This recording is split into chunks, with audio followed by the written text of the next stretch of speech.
ಆಕಾಶವಾಣಿ ಕಾನೂನು ಅರಿವಿನ ಕಾರ್ಯಕ್ರಮ ಸರಣಿ ನ್ಯಾಯವಾಣಿ. ಸಹಯೋಗ ನ್ಯಾಯ ಸಂಸ್ಥೆ.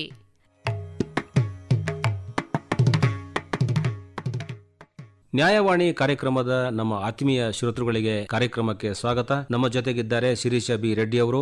ಬಾಲ್ಯ ವಿವಾಹದ ಒಂದು ಅಪರಾಧ ಅಂದ್ರೆ ಹೇಗೆ, ಇದಕ್ಕೆ ಏನು ಶಿಕ್ಷೆ ಇದೆ, ಈ ಬಗ್ಗೆ ಹೇಳ್ಬೋದಾ? ಹೌದು, ಇದು ದುರದೃಷ್ಟದ ವಿಚಾರ ಅಂತಾನೆ ಹೇಳ್ಬೋದು. 21ನೇ ಶತಮಾನದಲ್ಲಿ ಈಗಲೂ ಬಾಲ್ಯ ವಿವಾಹ ನಡೀತಾ ಇದೆ ಅಂತ. ಆದ್ರೆ ಸರಳವಾಗಿ ಹೇಳೋದಾದ್ರೆ 18 ವರ್ಷಕ್ಕಿಂತ ಕಡಿಮೆ ವಯಸ್ಸಿನ ಮಹಿಳೆ ಅಥವಾ ಹುಡುಗಿ 21 ವರ್ಷಕ್ಕಿಂತ ಕಡಿಮೆ ವಯಸ್ಸಿನ ಹುಡುಗ ಅಥವಾ ಬಾಲಕನಿಗೆ ಮದ್ವೆ ಮಾಡಿದ್ರೆ ಅದು ಬಾಲ್ಯ ವಿವಾಹ ಆಗತ್ತೆ. ಸೊ ಇದನ್ನ ತಡೆಯೋದಕ್ಕೆ ಅಂತಾನೆ ಬಾಲ್ಯ ವಿವಾಹ ನಿಷೇಧ ಕಾಯ್ದೆ ಅಂತ ಇದೆ. ಸೊ ಈ ಕಾಯ್ದೆ ಅಡಿ ಚಿಕ್ಕ ವಯಸ್ಸಿನವ್ರಿಗೆ ಮದುವೆ ಮಾಡಿದ್ರೆ ಅದಕ್ಕೆ 2 ವರ್ಷದ ತನಕ ಕಠಿಣ ಜೈಲು ಶಿಕ್ಷೆ ಆಗ್ಬಹುದು, ಜೊತೆಗೆ ದಂಡ ಕೂಡ ಆಗ್ಬಹುದು. ಬಹಳ ಸುಲಭ ಅಂದ್ರೆ ಮಕ್ಕಳ ಸಹಾಯವಾಣಿ ಸಂಖ್ಯೆ 1098 ಈಸಿಯಾಗಿ ನೆನ್ಪಿಟ್ಕೊಳ್ಬಹುದು. 1098 1098 ಅಂತ ನೆನ್ಪಿಟ್ಕೊಂಡ್ರೆ ಮಗು ಆಗಿರ್ಬೋದು, ಮಕ್ಕಳನ್ನ ಶಾಲೆಯಲ್ಲಿ ಸ್ನೇಹಿತರಾಗಿರ್ಬೋದು, ಯಾರಿಗೆ ಗೊತ್ತಾದ್ರೂ ಕೂಡ ಬಾಲ್ಯ ವಿವಾಹ ಆಗ್ತಾ ಇದೆ ಅಂದ್ರೆ ಈ ನಂಬರ್ಗೆ ಫೋನ್ ಮಾಡಿ ಅವ್ರು ತಿಳಿಸಬಹುದಾಗಿರುತ್ತೆ.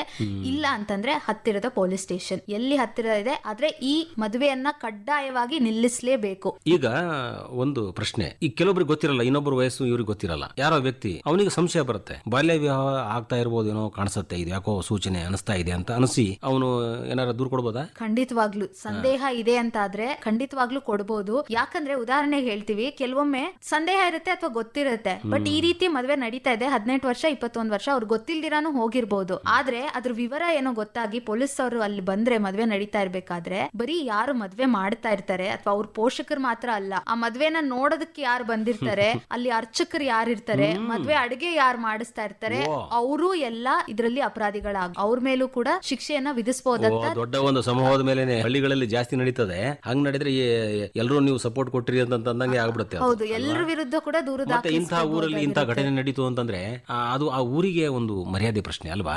ನಡೆದ್ರು ಕೂಡ ನಾವು ಈ ರೀತಿ ಪೊಲೀಸ್ ಸ್ಟೇಷನ್ಗೆ ಹೋಗಿ ರಿಪೋರ್ಟ್ ಮಾಡ್ಬೇಕು. ನೀವ್ ಹೇಳ್ದಂಗೆ ಹಿರಿಯರಿಗೆ ಗೊತ್ತಾಗಲ್ವಾ ಅಂತ ಹೆಚ್ಚಾಗಿ ಅವರೇ ಅದನ್ನ ಪ್ರೋತ್ಸಾಹ ಕೂಡ ನೀಡ್ತಾ ಇರ್ಬೋದಾಗಿರುತ್ತೆ.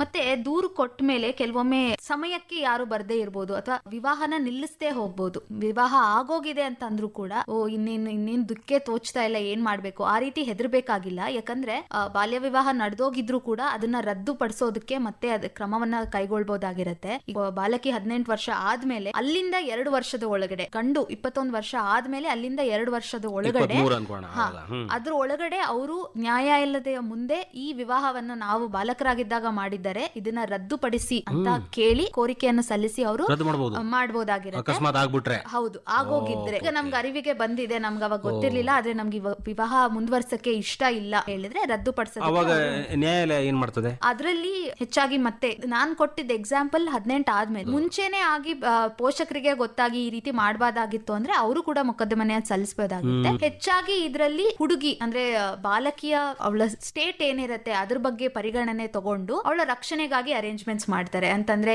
ಈಗ ವಾಪಸ್ ಮನೆಗೆ ಕಳ್ಸಿದ್ರೆ ಅವ್ರ ಏನಾದ್ರೂ ಕ್ರಮ ಕೈಗೊಳ್ತಾರ, ಅಥವಾ ಸುರಕ್ಷಿತ ವಾಸಸ್ಥಳಕ್ಕೆ ಕಳ್ಸ್ಬೇಕಾ, ವರದಕ್ಷಿಣೆ ಕೊಟ್ಟಿದ್ರೆ ಅದನ್ನ ಹಿಂಪಡೆ ಕಳ್ಸೋದಾಗಿರ್ಬೋದು, ಅವಳು ಶಿಕ್ಷಣ ಮುಂದುವರಿಸಬೇಕು ಅಂದ್ರೆ ಅದಕ್ಕೆ ಅವಕಾಶ ಮಾಡ್ಕೊಡಿ ಅಂತದ್ದು. ಬಾಲ ನ್ಯಾಯ ವ್ಯವಸ್ಥೆ ಏನಿದೆಯಲ್ಲ ಅದ್ರ ಅವ್ರು ಏನೇನ್ ಮಾಡ್ತಾರೆ ಅದರ ಅನುಸಾರವಾಗಿ ಎಲ್ಲ ನಡೀತದೆ ಮುಂದಿನ ಕೆಲಸ. ನ್ಯಾಯಾಲಯದಲ್ಲಿ ಹೆಣ್ಮಗಳಿಗೂ ರಕ್ಷಣೆ ಇರುತ್ತೆ, ವಿವಾಹವನ್ನ ರದ್ದು ಅಂತಾನೆ ಪರಿಗಣನೆ ಮಾಡ್ತಾರಲ್ಲ. ಅಂತ ಒಂದು ಕಾನೂನು ಇರೋದ್ರಿಂದ ನಾವು ಬಾಲ್ಯ ವಿವಾಹಗಳನ್ನ ನಾವು ತಡೀಲಿಕ್ಕೆ ಪ್ರತಿಯೊಬ್ಬರು ಕೂಡ ಶ್ರಮಿಸಬೇಕು. ತುಂಬಾ ಧನ್ಯವಾದಗಳು ಶಿರೀಷ ಬಿ ರೆಡ್ಡಿ ಅವರೇ, ಮಾಹಿತಿ ಮಾಡಿಕೊಟ್ಟಿದ್ದಕ್ಕೆ ಕೇಳುಗರ ಪರವಾಗಿ ಧನ್ಯವಾದಗಳು ಸರ್. ಇದುವರೆಗೆ ನ್ಯಾಯವಾಣಿ ಕಾನೂನು ಅರಿವಿನ ಕಾರ್ಯಕ್ರಮ ಸರಣಿ ಕೇಳಿದಿರಿ.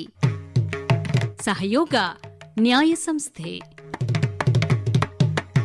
ಕಾನೂನು ಮಾಹಿತಿಗಾಗಿ kannada.nya.org ವೆಬ್ಸೈಟ್ ಅನ್ನು ಅಥವಾ 9550108107 ವಾಟ್ಸ್ಆಪ್ ಸಂಖ್ಯೆಯನ್ನು ಸಂಪರ್ಕಿಸಬಹುದು. ನಿರ್ಮಾಣ ಜಾಂಪಣ್ಣ ಆಶಿಹಾಳ್. ಸಮಗ್ರ ನಿರ್ವಹಣೆ ಡಾಕ್ಟರ್ ಎಎಸ್ ಶಂಕರನಾರಾಯಣ. ಈ ಕಾರ್ಯಕ್ರಮ ಆಕಾಶವಾಣಿ ಬೆಂಗಳೂರು ಕೇಂದ್ರದ ಕೊಡುಗೆ.